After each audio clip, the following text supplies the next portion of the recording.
Salut à tous, on va faire un débrief achat comics et manga. Il y a plus de 60 titres ici présents que j'ai accumulés depuis début 2026. Ça fait donc 3 mois. Ça fait mal. Clairement, le début d'année où j'ai le plus claqué mon argent, on peut le dire. Donc, on va commencer ce petit débrief. Allez, let's go!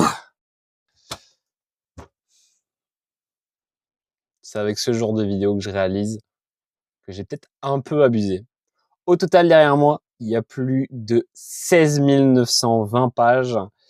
Et ouais, c'est un peu abusé, hein. Bah bon, on va faire un petit débrief de mes petits achats.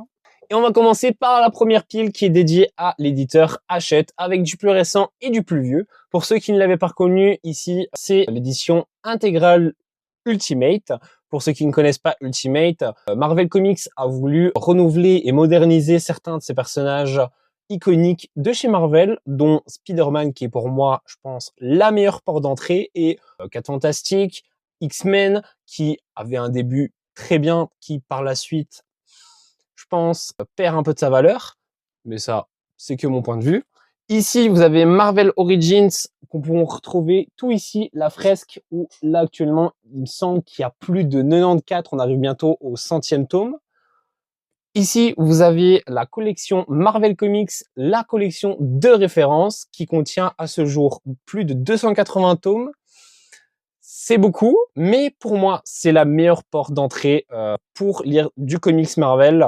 J'ai commencé par celle-ci, même si au début, comme tout début dans les comics, vous n'aurez pas toutes les refs, mais vous aurez déjà certains classiques dans cette édition. Parlons comics, parlons manga. J'ai pu me procurer les 2 premiers tomes de Bonnie Pon en occasion pour un prix dérisoire de 4 €. À ce prix-là, je pouvais juste pas passer à côté en sachant le classique que c'est, de ce que j'en ai entendu. Dans les sorties quotidiennes où j'essaye de me mettre à jour, il y a le tome 21 de Chainsaw Man et l'avant-dernier tome de JJK. Pour éviter tout spoil, je vais éviter de développer les intrigues dans cette vidéo-là. Pour suivre, Kekurabashi Collector tome 7 avec une jaquette réversible et 2 ex-libris et quelques autres goodies en plus pour un collector. Voilà, ça fait le taf. Pour finir sur les mangas, le classico, édition prestige de Berserk, tome 4. Que dire, découvrir Berserk sous cette édition, c'est un vrai plaisir monumental de pouvoir le découvrir en modèle A4. Et je resterai au rendez-vous pour les prochains tomes qui sortiront, ça c'est sûr. Et pour enchaîner, on va retirer la première pile. Et voilà, ça fait ça déjà de moins. On peut respirer un bon coup et enchaîner sur la suite. On va commencer tout de suite par l'intégrale de The Punisher, le premier volume. C'est ma première fois que j'ai pu lire un intégral et en vrai, pas très déçu par le format. Maintenant, voilà, ça répertorie les premières apparitions de notre anti-héros préféré, The Punisher, qui apparaîtra dans Spider-Man Brand Day, qui quant à lui sortira en juillet, il me semble. Là, on va aller très vite sur la suite. On a un omnibus de Spider-Man. Il me semble qu'il y a plus de 1500 pages. C'est un gros bouquin quand même. En vrai, là, je l'ai eu sur Vinted pour, mais je pense, une 30aine d'euros. Et j'étais dans une période dans laquelle où je me procurais quelques Spider-Man, autant du Spider-Man noir que du Spider-Man supérieur et tout plein d'autres avec Spider-Gwen et tout. J'ai pu me procurer aussi les 4 Fantastiques de North et pas qu'un seul. J'ai eu les 3 d'un coup sur Vinted où j'ai pu me les procurer, je pense, pour le prix de 40 €. Une bonne occasion. Je les ai reçus il y a même pas 2 jours. J'ai été très content de les recevoir et de me dire que je peux les placer dans cette vidéo-là. En vrai, que dire, les 4 Fantastiques par North, j'en ai entendu beaucoup de bien. Là, je ferai une review très rapide sur la chaîne. Et après, j'ai les Spider-Man, l'autre, avec le retour de Morlun qu'on a vu dans les événements de Spider-Verse. Hâte de voir son retour. Hein. En vrai, il a été un bon antagoniste pendant l'événement de Spider-Verse. Ensuite, tac, tac, tac, les 2 prochains tomes, tome 2 et tome 3 de Daredevil, écrits par Frank Miller. C'est un classique, je voulais être à jour, je vais les lire très rapidement, même si c'est quand même de gros bouquins. Il y a aussi le tome 0 qui est dans ma wishlist, qui attend depuis, je pense, peut-être 2 ans. Mais bon, on se le procurera un jour ou l'autre, même si les Icons, ça se vend plus trop actuellement. Et là, on est sur la dernière pile DC Comics, et je vais commencer direct sur du lourd. C'est les Absolute Batman. J'ai pu me prendre les 2 premiers tomes, et vraiment, c'est une belle surprise hein, pour du Scott Snyder. Même si Scott Snyder, ça reste un très bon écrivain. Il a été très bon pour le Batman, la cour des hiboux. Petite avis, le tome 1, il est plutôt bien. Le tome 2, il le surpasse. Il le surpasse, mais vraiment.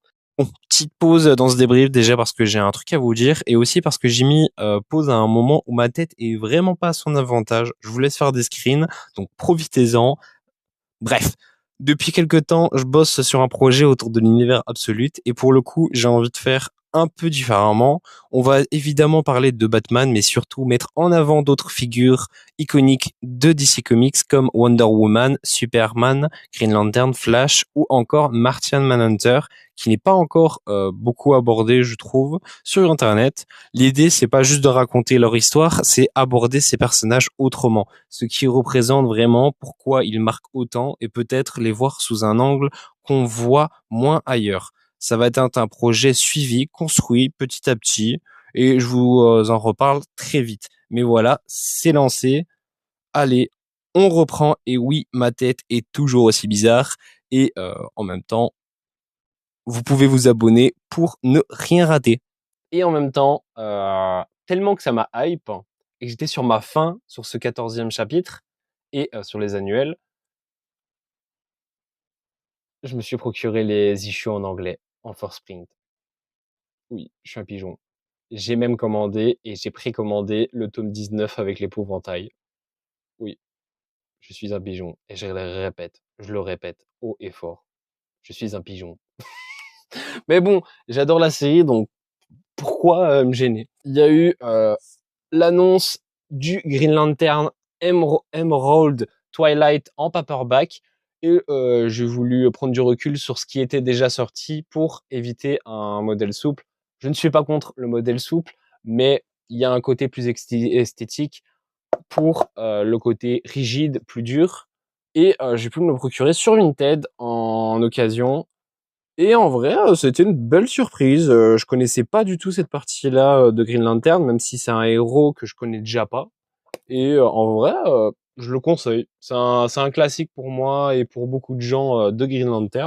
Pour enchaîner, c'est une collection que j'essaie de commencer depuis un petit temps et j'ai acheté quelques tomes, autant avec des hors-séries que dans la timeline classique.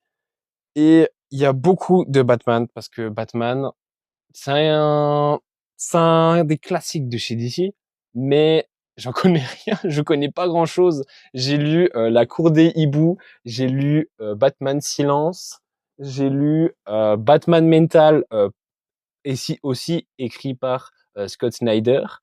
Mais là, de nom, il y a rien qui me vient. Et je me suis dit, il faut que je me lance. Il faut que je me lance. Autant là, il y a des années 70, 80, 2000, euh, peut-être 2010. Et voilà. Hein, on verra bien ce que ça va donner. Moi, l'univers d'ici, j'en connais pas beaucoup. Je suis beaucoup plus univers Marvel. Là, ça peut se voir autant avec la collection Hachette, avec les premières apparitions, c'est du Marvel. Là, en bas, les Ultimates, c'est du Marvel. Les collections de référence, c'est du Marvel. Par là, il y a des omnibus, c'est du Marvel. Il y a aussi, même chez ma mère, il y a du Marvel. Il y a que du Marvel.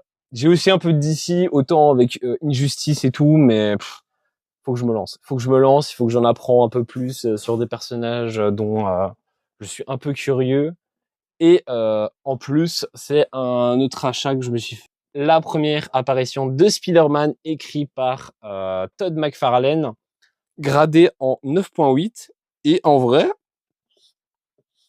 je suis très content de l'avoir et mon esprit de collectionneur fait que je vais devoir m'acheter les variant cover en argenté, en platine, en doré et en noir, c'est sûr. Ça, c'est c'est sûr. Peut-être dans les mois ou dans les années à venir, je vais me les procurer, même si c'est un coût énorme. Mais bon, c'est pour l'esprit de la collection et c'est un très bel objet. Et ben sur ce, je vais vous laisser et pour une prochaine vidéo. Bye bye.